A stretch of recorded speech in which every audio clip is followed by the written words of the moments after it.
And we're bringing you a special edition of Afternoon Delight this Wednesday, November 6, 2024. A historic day in the United States. We will know in a couple of days or less who its 47th president will be. I'm Denise. And I'm Lourd Veyra. Minangangamoy na. Looks like we're going MAGA, as in making afternoons great again. Ito po ang Afternoon Delight.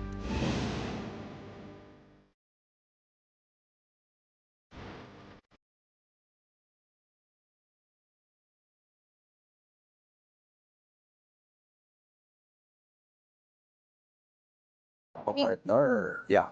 Okay, we go straight to the interactive map of Reuters for the U.S. presidential election results. Red for Trump and blue for Harris. At kitang-kita nyo naman, namumula na Parang suot mo kahapon. yung mapa. Namumula ang mapa ng Amerika. At si Trump, ito ba'y real time? 246 electoral votes compared to Harris, where ito ba'y updated? Everyone who's saying na parang magiging close itong bilangan, close race. That's right. Pero it's not even close. Lalong-lalo na nung nalaman, nako, itong North Carolina nung napanalunan na ni Trump. Oo. Namula yung North Carolina ang buong Howard College, na kung saan nakabase yung group, Team Kamala. Nang hina sila bigla. That's right. Samantalang nagsiselebrate yung mga taga Mar-a-Lago. Merong mga videos kanina, nanood, ang dami kong live na pinapanood, and they're showing videos of Trump supporters na nagtatalunan pa at one point. And this was like an hour ago pa nga actually. Correct. Pero again, isa sa mga inaabangan dito is yung mga key states or swing states. Isa na dyan yung Pennsylvania, right here, that has 19 electoral votes. Pero madami pa eh. Oo. Pero ika nga nila, it ain't over till the fat lady sings or the fat man dances to YMCA. Okay, siguradong yan ang gagawin ni Trump.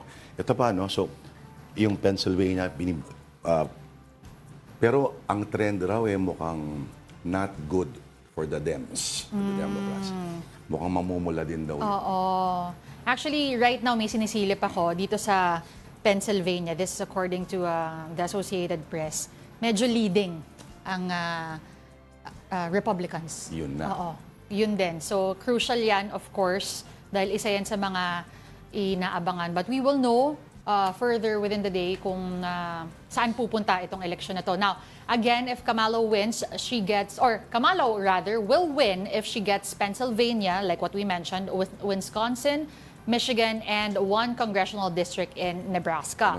Trump will win naman if he carries Pennsylvania, North Carolina, and Georgia. So pareho yung NC and Georgia, mukhang check niya na yan eh.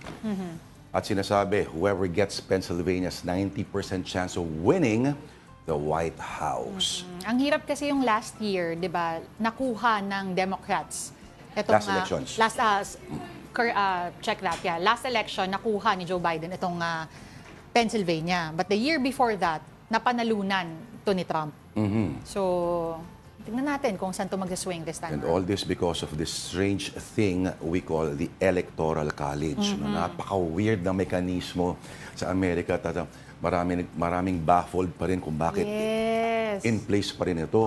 At marami na mga American politicians have been calling for its abolition kasi di ba isipin mo, hindi mo pinag-uusapan halos yung California kasi alam mong blue vote. Yes. But you're talking about just 7 key states. And because of that, di ba? So parang bakit pa nag-popular vote? Ano pang silbi? At kung meron din palang ilang tao na magde-decide ng ultimately outcome, in essence, you're actually voting for the electors. Yeah. And again, talking about the electoral votes for each state, isa-isahin natin, crucial ito para sa mga kandidato. Wisconsin has 10, Michigan has 15, Georgia 16, Nevada with 6, Arizona has 11, North Carolina 16, and Pennsylvania with the largest at 19. Now, unlike other countries in the world, the United States elects its president via the Electoral College. That is a vote of 538 electors, 435 House members, 100 senators, and 3 votes from the District of Columbia, otherwise known as Washington, D.C. Electors are selected by popular votes in individual states. The first presidential candidate to get 270 electoral votes the magic number, they say, wins the White House.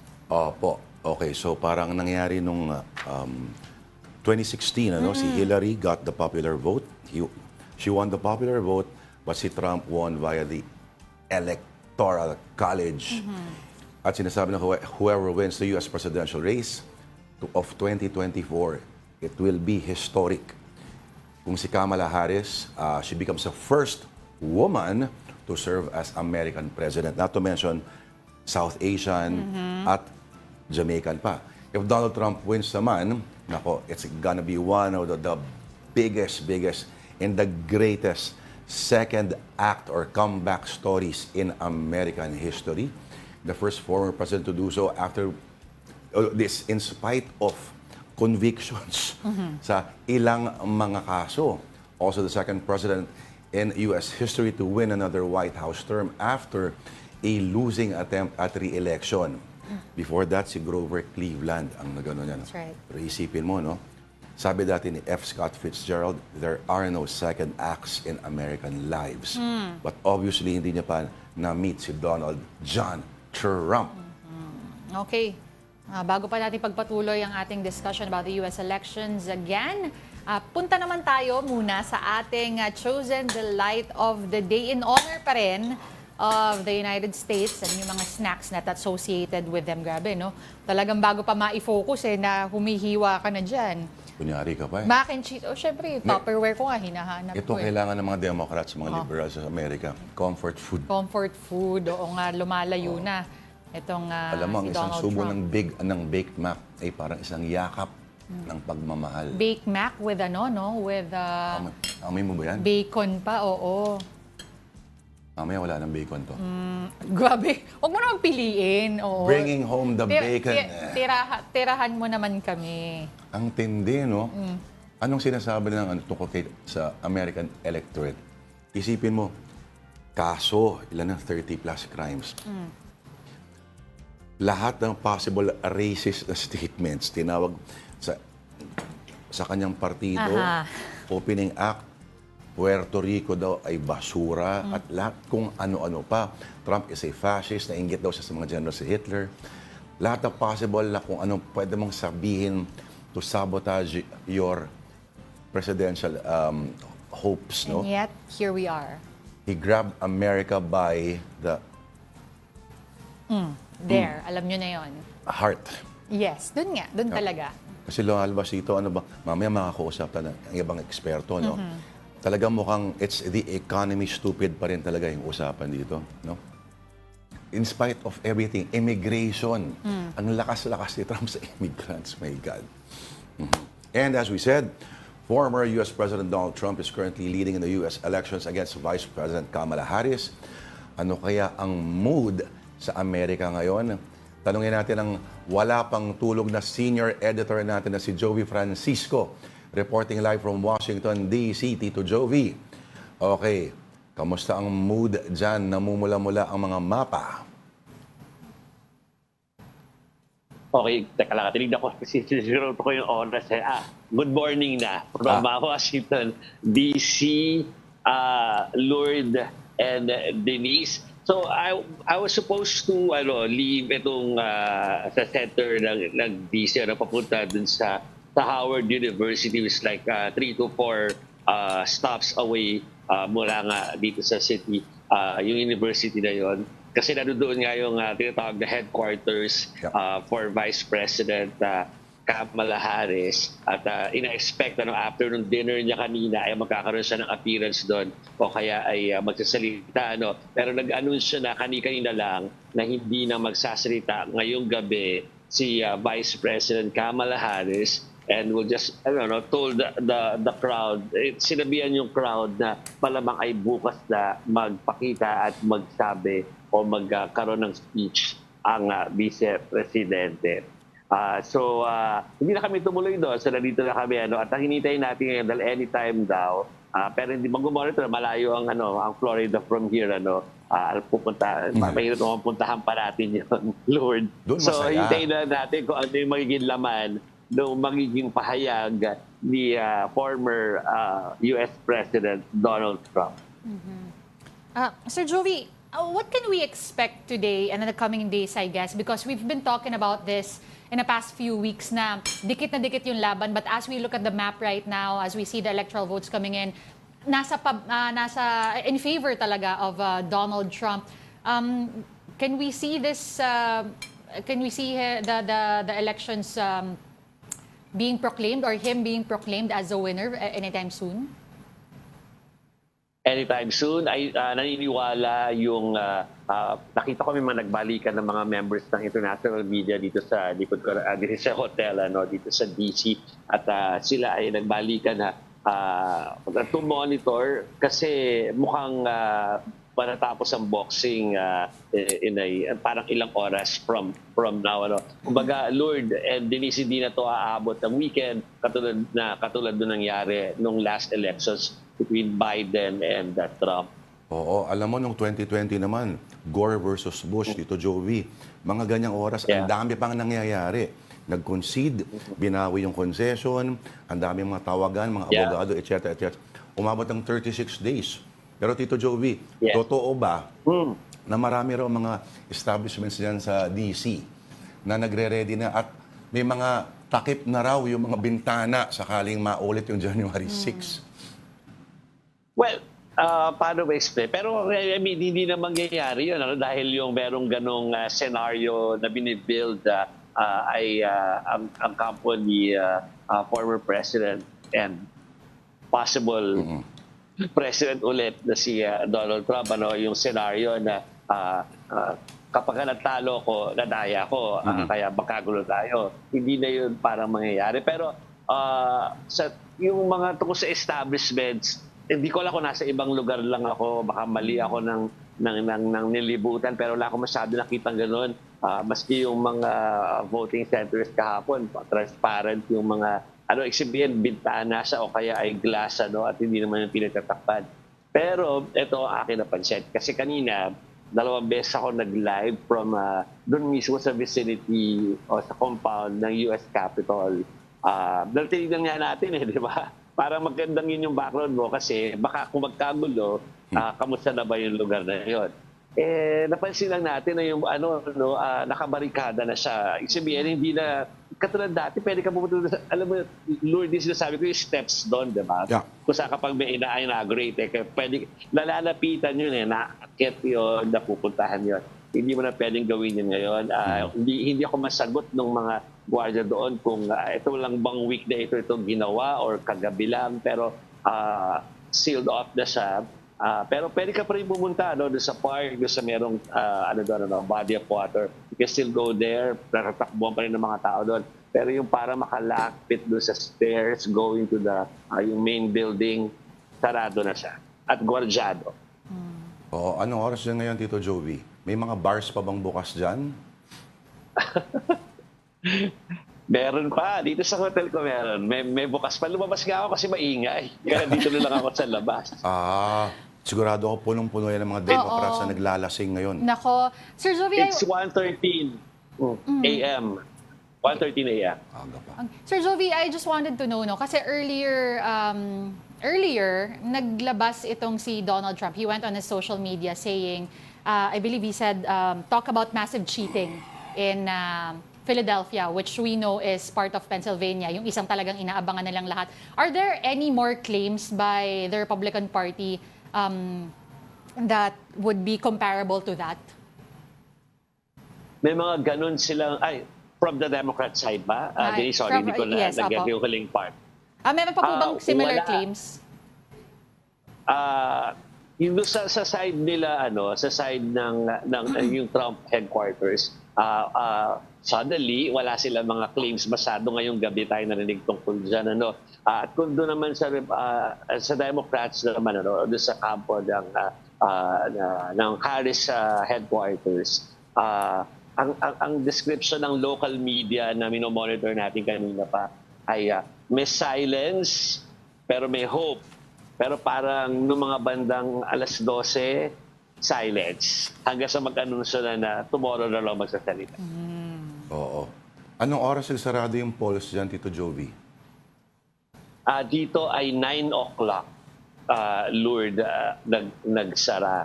At ay makwento ko lang before nagsara dito sa yung binabantayan kong yung binigyan ako ng permit na i-observe at pasukin na polling precinct, yung Martin Luther King Public Library near Chinatown dito sa Washington DC.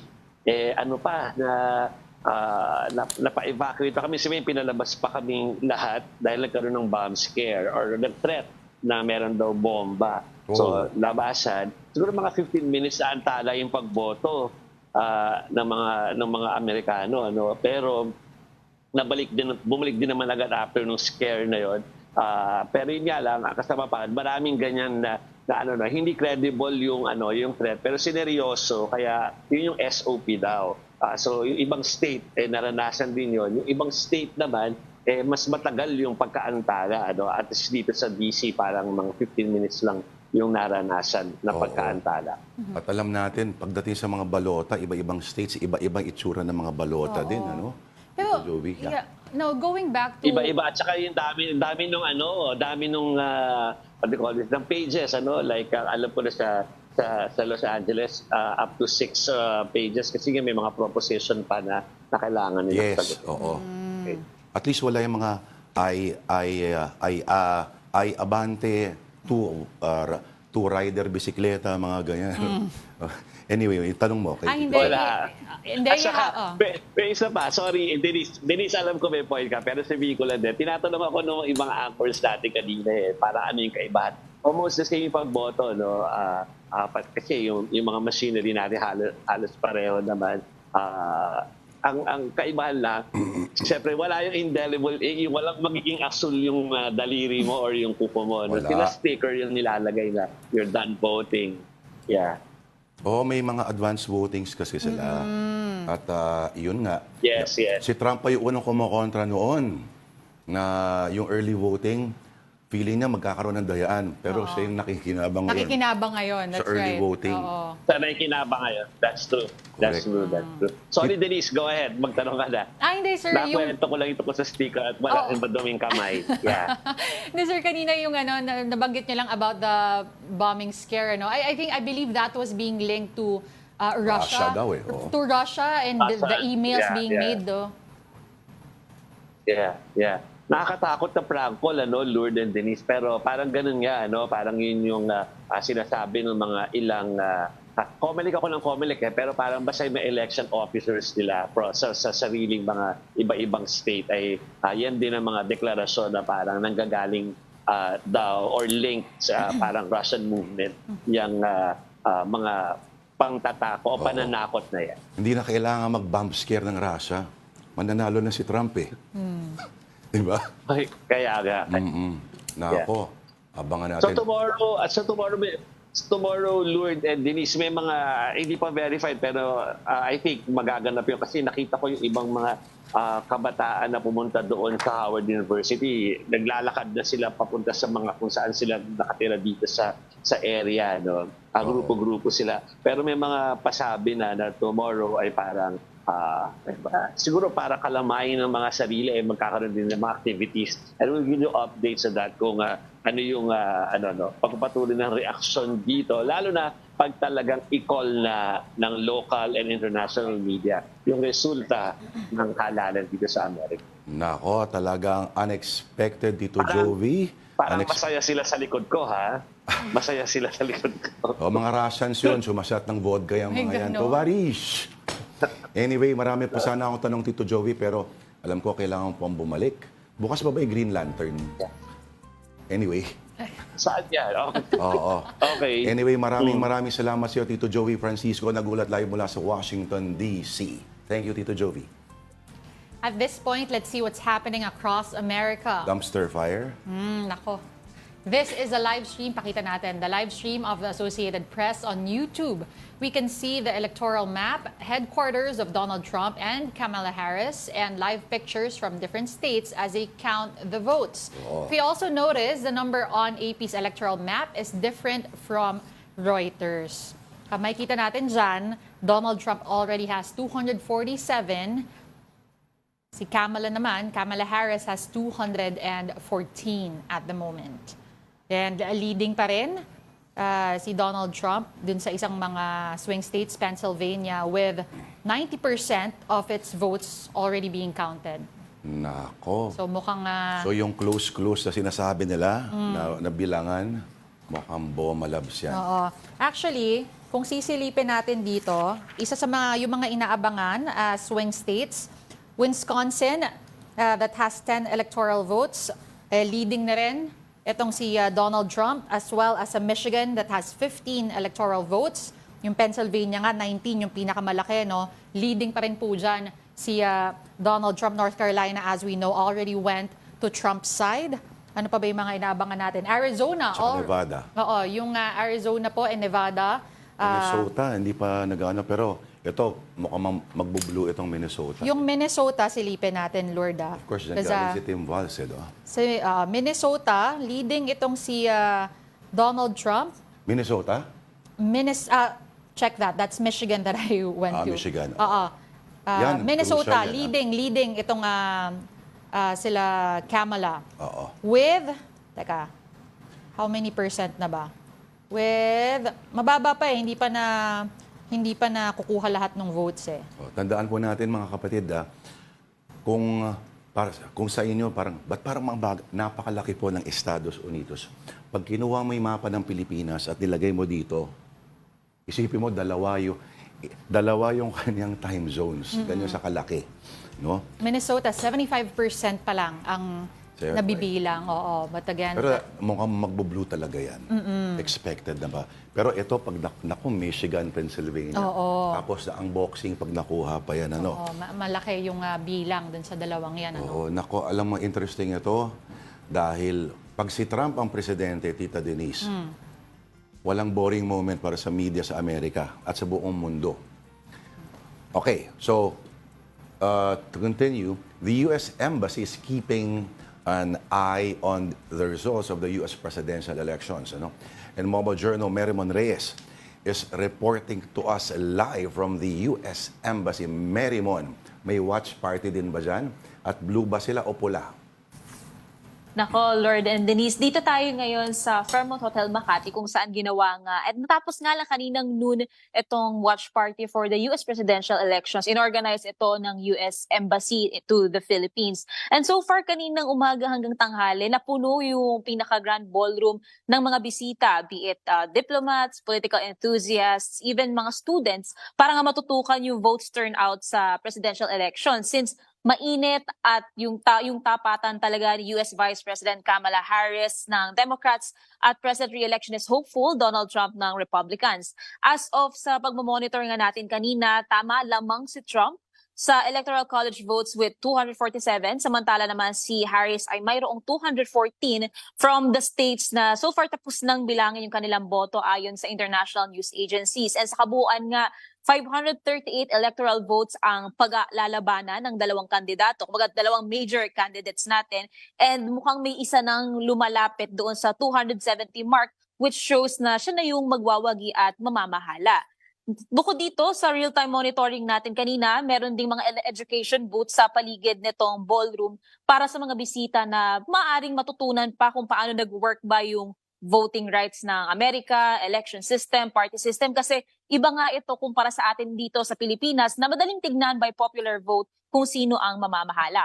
Ayon din kanina kay US Ambassador to the Philippines or in the Philippines, Mary Kay Carlson, whether Republican man or Democrat ang mananalo, pananatilihin pa rin daw ng US ang maigting na relasyon sa Pilipinas and especially sa Indo-Pacific. Supposedly, pagpatak nga ng gabi sa US kung nasaan si Sir Jovi ay makikita na ang mananalong presidente. Pero minsan umaabot pa ito baka a day or two since meron pang ibang mga states na yung inaabangan natin baka meron mga states na mag-flip o babaliktad yung turnout ng votes nila. Or baka yung iba naman ongoing pa yung pagbibilang ng mga boto. Kaya patuloy pa rin natin tinututukan yung vote turnout dito sa lugar. And so far, sa mga nakita natin, wala pang results sa ilang states including Nevada, Alaska, Hawaii.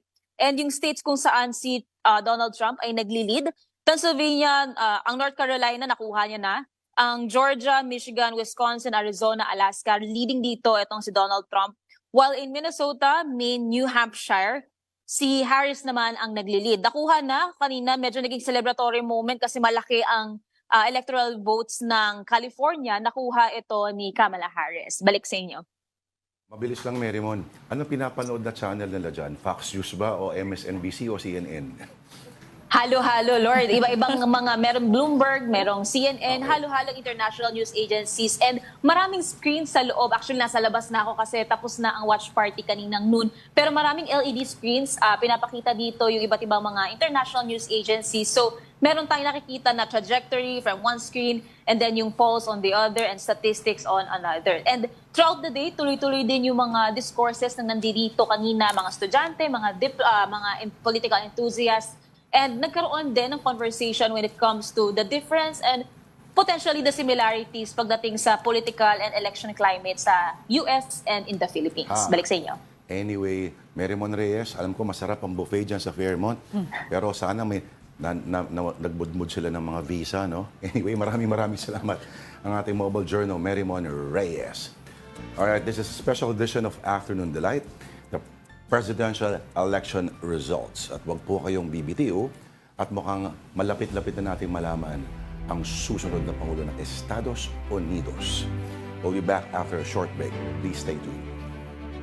Will we know who the next president is on election night? Well, it depends. And one reason is that some states take weeks to count ballots. Unlike many countries, US elections are highly decentralized and include long lists of races. Elections for president and Congress, all the way down to local offices, are run by county, town, and state election officials, not by any national election officials. The way we vote can also affect how quickly the results are reported. Even before the pandemic, states started to expand mail voting. The goal was to reduce lines and give voters more options to cast their ballots. These mail ballots are subject to various security checks. Some states require voter signatures or ID information to match registration files. The rules for counting those ballots also vary from state to state. Some states can get a head start by validating ballots before Election Day, whereas other states have to wait until the polls close. In all, 17 states and Washington, D.C. allow mail ballots to arrive after Election Day, while 32 others require they be in the ballot box on Election Day. So if there's a close race and a lot of ballots arrive after Election Day, it could take several days to know the result. This is why election night results are incomplete in most states. For example, if Democrats tend to vote by mail while Republicans vote in person, early results could show an initial GOP lead that inevitably narrows or flips as more mail ballots come in.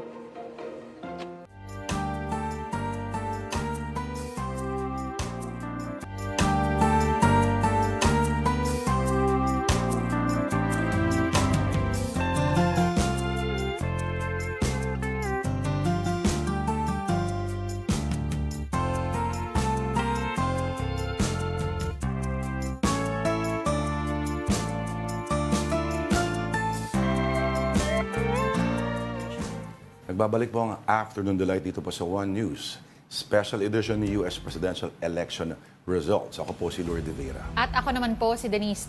Thank you for staying with us. Before we talk about the US elections again, here's a quick rundown of some stories on One News. Typhoon Marce has further intensified as it threatens Babuyan Islands in northern mainland Luzon. It was last located 315 kilometers east of Apari, Cagayan. Signal number 3 is up over mainland Cagayan, while Batanes, Babuyan Islands, as well as parts of mainland Cagayan and Apayao are under signal number 2. Signal number 1 is raised over parts of Luzon.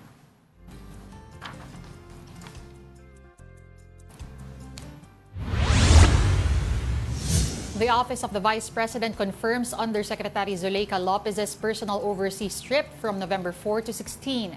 The office stressed it was unrelated to her OVP role and that Lopez filed necessary documents approved by the Vice President. Zuleika was among the 7 OVP officials requested to be put on an immigration bulletin order. In its probe yesterday, the House Committee on Good Government flagged over 150 alleged forged acknowledgement receipts submitted by the OVP to the Commission on Audit. The country's unemployment rate has dropped to 3.7% in September. This is down from 4% in August and 4.5% in September last year. Philippine employment rate rose to 96.3% from 96% the month prior. And And the Land Transportation Office has presented a company and driver behind the controversial SUV with protocol plate number 7, which was caught using the EDSA busway. The LTO confirmed that 52-year-old Angelito Edpan was driving the vehicle owned by Orient Pacific Corporation. The company has apologized and pledged cooperation with the investigation.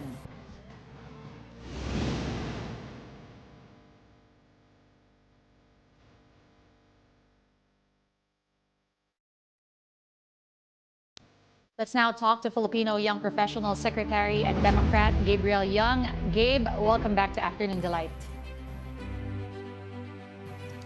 Hi everyone, thanks so much for having me. Gabe, so we just want to check in. How are you feeling personally, and how are the Democrats feeling about Harris's chances right now? Firstly, I'm going to say thank you so much for asking me that, because I definitely needed this check-in. I have been jumping around from friends, his watch parties, and also friends in my previous life who I've worked in the government with. And while at first we were very hopeful that what we're seeing was the red mirage that happened back in 2020, where that number that President Trump was sitting at 230 was going to be that same number that we would have woken up to Wednesday morning on 2020 and see that the more votes that were counted, eventually President Biden won. But now, at least what we're seeing here, apparently Fox News just called Pennsylvania for President Trump.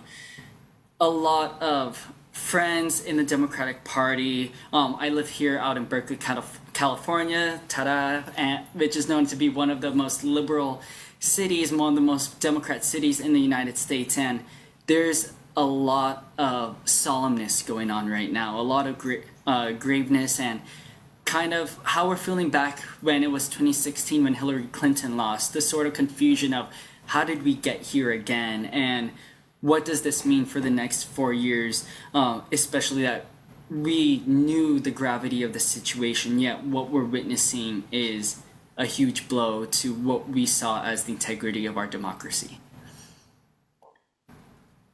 Yeah, Dave, this is Lourd de Veyra, no? Everyone's saying that what we're seeing now, of course, we can't. It's not over till the fat lady sings or the fat man dances to YMCA. But at this point, everyone's saying, all the analysts are saying that this is a kind of reaction to all the wokeness, supposedly, of the liberal culture that is. And what does it say about the Hollywood establishment? You have high-profile names campaigning for Kamala, but the trend does not seem to indicate going that way.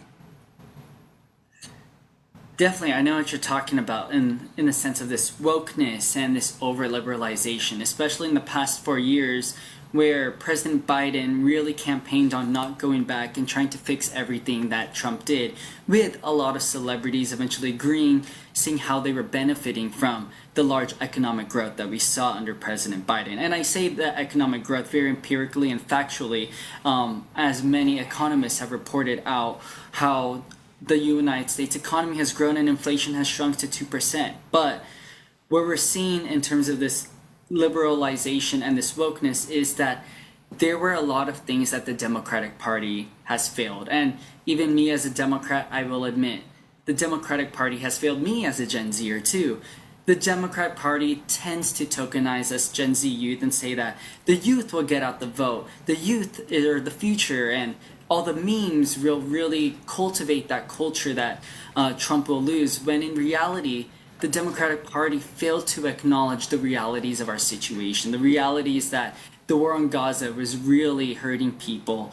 The rise of racial ethnic violence across the country, the inability to solve racist attacks and keep people feel safe, let alone solve the arguments of the economy about inflation and the war in Ukraine, and just everything that culminated in an economic externality and stress upon us United States constituents. And so maybe this is another blowback, just as we saw in 2016 when the Democratic Party really pushed Hillary Clinton onto us rather than Bernie Sanders, who was that really radical perspective that Trump also gives as well. And so while I still, again, holding that I'd say 5% of me that is still hopeful that, hey, maybe I can wake up tomorrow morning and maybe that 10% of ballots that weren't counted in Pennsylvania yet might flip the tide.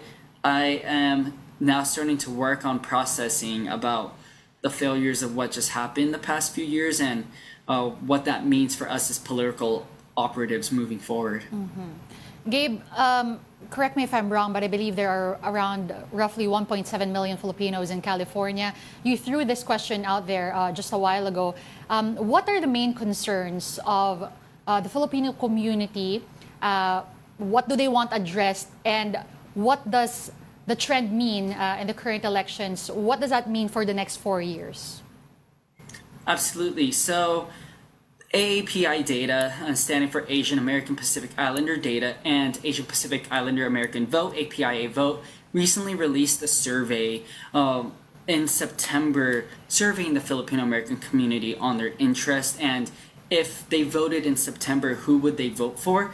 And surprisingly enough, 68% of Filipino Americans said that they were going to vote for Kamala Harris, with another 14% for Trump, and then the rest, I believe that was a 4%, 5% as an undecided or an other candidate. And so with that in mind, what was at the forefront of those Filipino Americans voting for Vice President Harris was, one, reproductive rights and freedom, especially in the pro-choice, pro-life movement. The second one being the economy. The third one being foreign affairs. Fourth being healthcare. Fifth being immigration.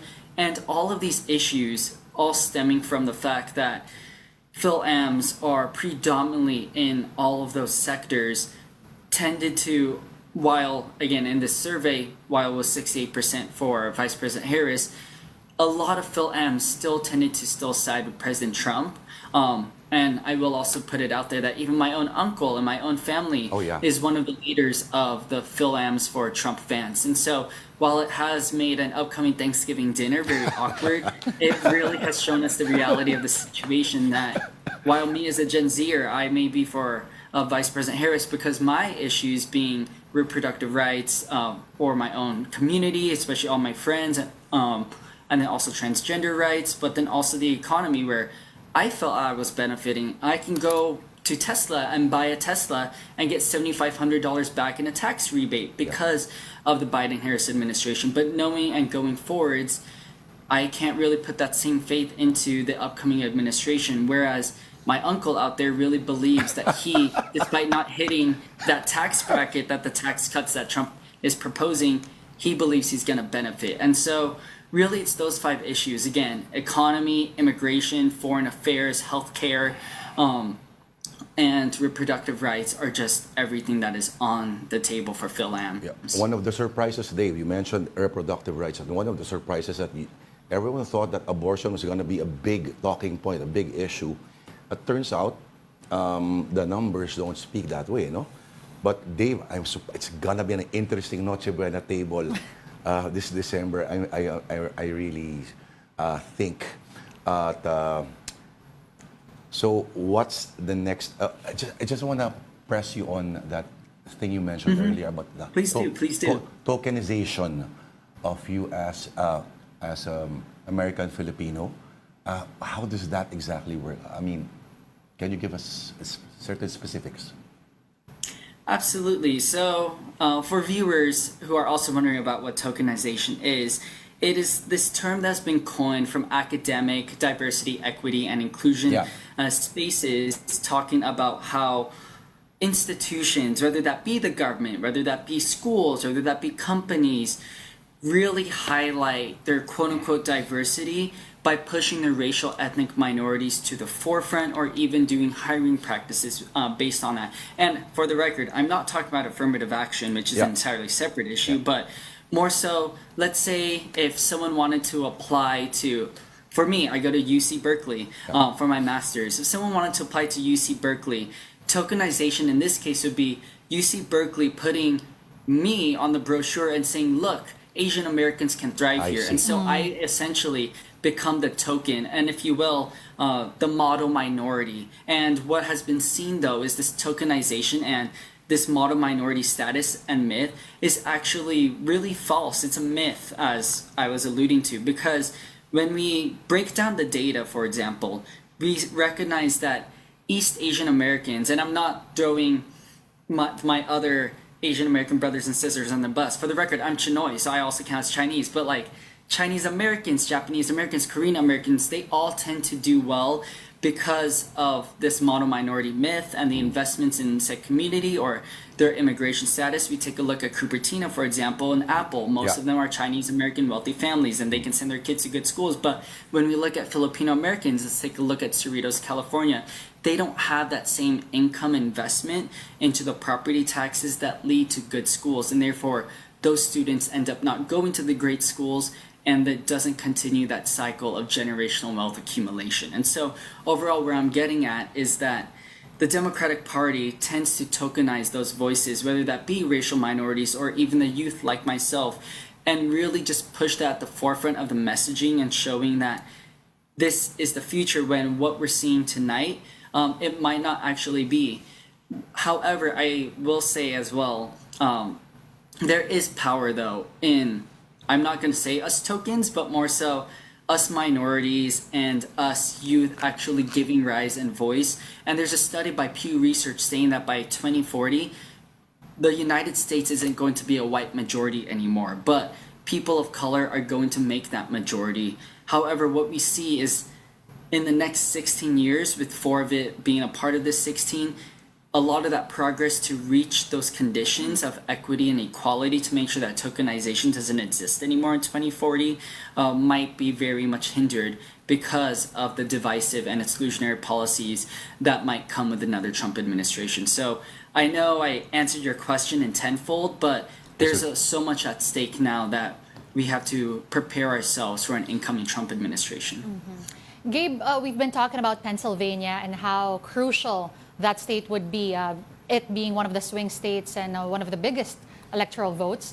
But what other key states is there to watch, and how big of an impact will they have if Pennsylvania's trend continues and goes to the Republican side?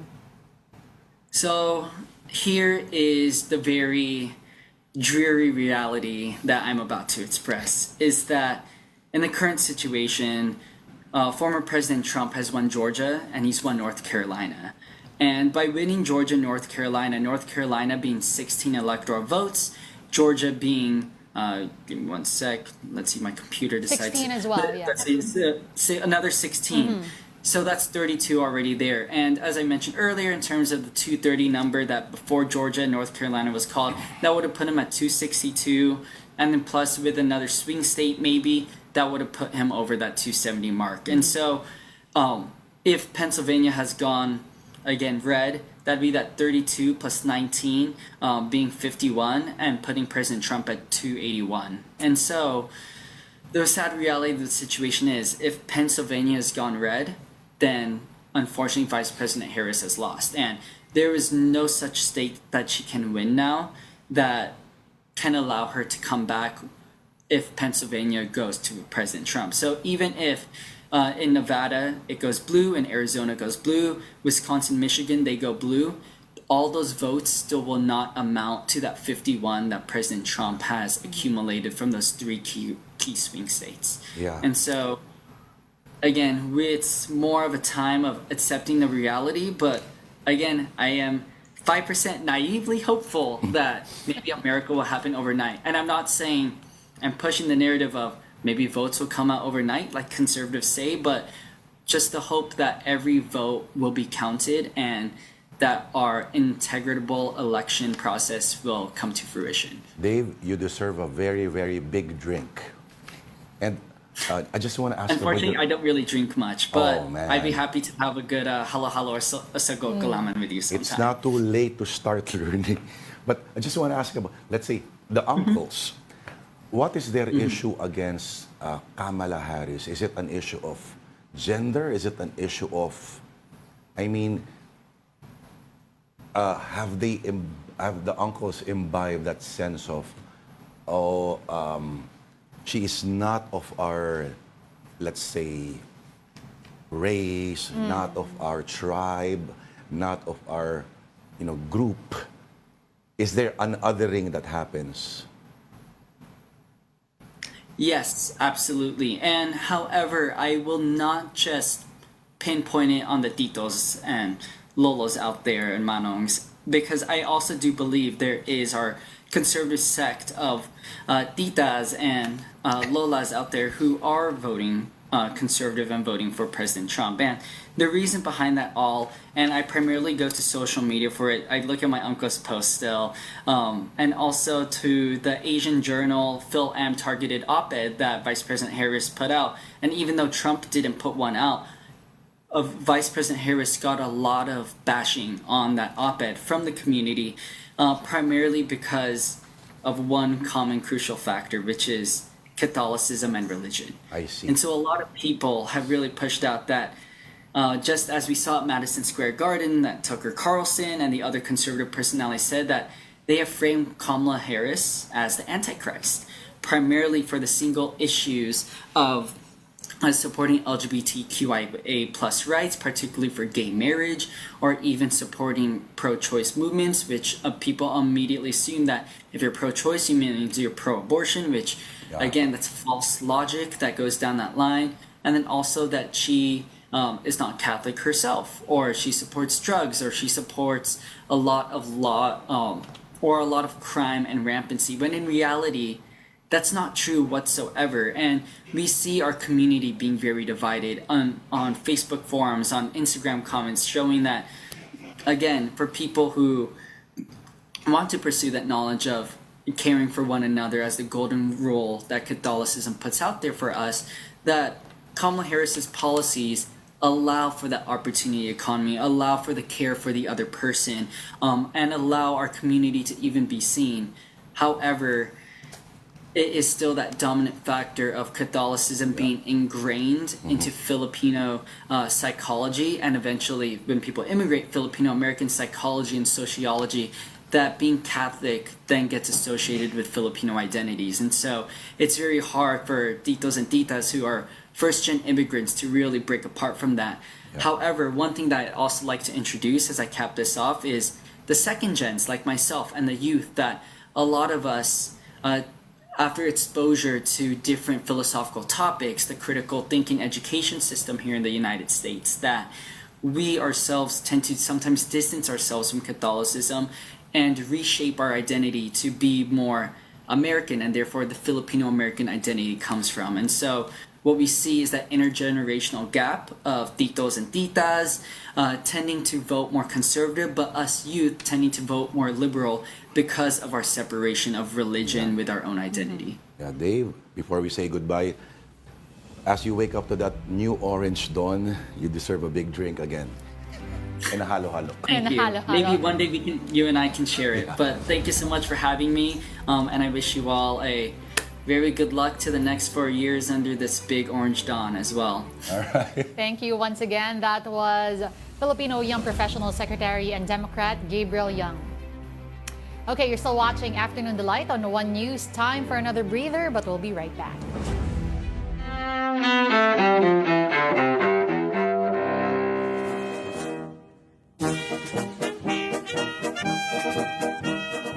November 6th, 1860. Abraham Lincoln, a former Illinois congressman who opposes slavery, wins a four-way race for president. After his victory, Southern states begin to secede from the Union. The American Civil War breaks out the following year. 1854.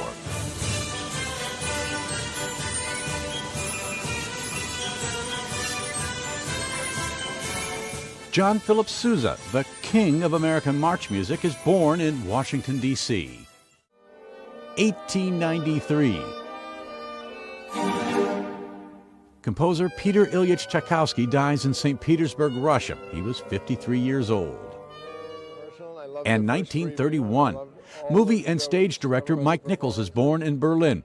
Among his films, The Graduate, Catch-22, Who's Afraid of Virginia Woolf, and The Birdcage.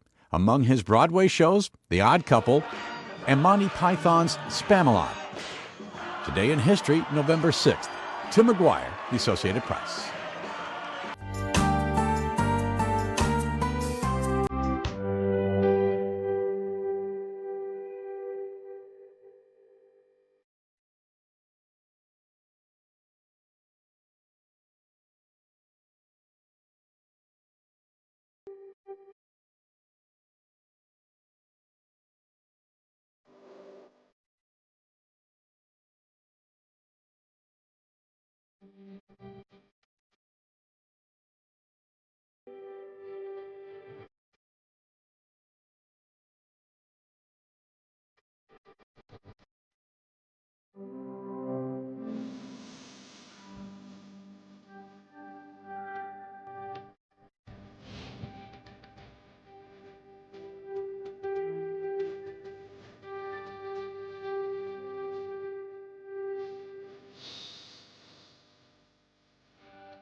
And we're back. You're watching Afternoon Delight. Ako po si Denise Tan. Ako naman po si Lourd de Veyra. At this point, let's take another look at Reuters electoral map.